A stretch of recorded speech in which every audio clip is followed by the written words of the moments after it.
श्रीभगवानुवाच ज्ञानं परमगुह्यं मे यद्विज्ञानसमन्वितं सरहस्यं तदङ्गं च गृहाण गदितं मया।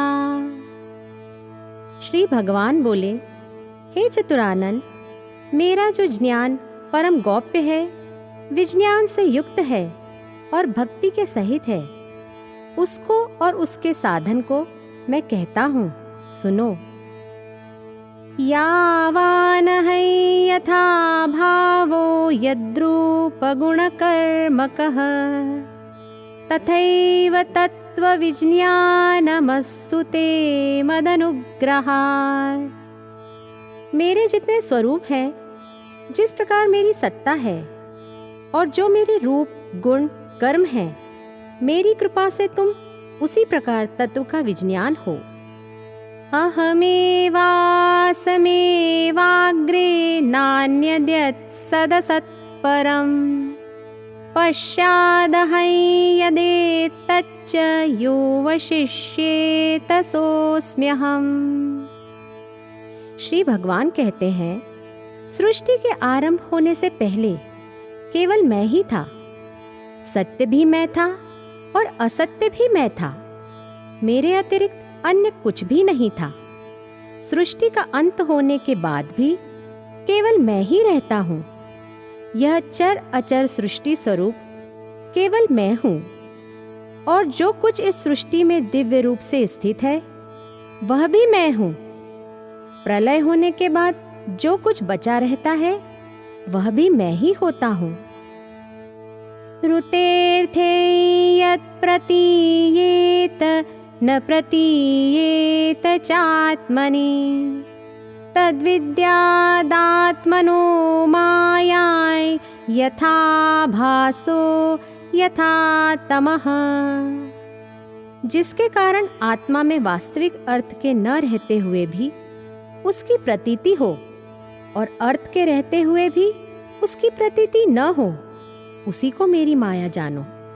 जैसे आभास, एक चंद्रमा में दो चंद्रमा का भ्रमात्मक ज्ञान, और राहु जैसे ग्रह मंडलों में स्थित होकर भी नहीं दिखाई पड़ता।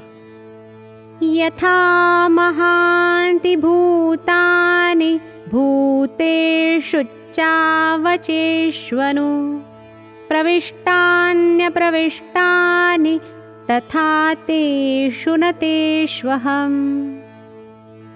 जिस प्रकार पंच महाभूत पृथ्वी, जल, अग्नि, वायु, आकाश संसार की छोटी या बड़ी सभी वस्तुओं में स्थित होते हुए भी उनसे अलग रहते हैं, उसी प्रकार मैं आत्मस्वरूप में सभी में स्थित होते हुए भी सभी से अलग रहता हूँ। एतावदेव जिज्ञास्यन् तत्त्वजिज्ञासुनात्मनः अन्वयव्यतिरेकाभ्यां यत् स्यात् सर्वत्र सर्वदा। आत्म तत्व को जानने की इच्छा रखने वालों के लिए केवल इतना ही जानने योग्य है कि सृष्टि के आरंभ से सृष्टि के अंत तक तीनों लोक और तीनों काल में सदैव एक समान रहता है, वही आत्म तत्व है। एतन्मतं समातिष्ठ परमेण समाधिना भवान् कल्पविकल्पेषु न विमुह्यति कर्हिचित्। चित्त की परम एकाग्रता से इस मत का अनुष्ठान करें।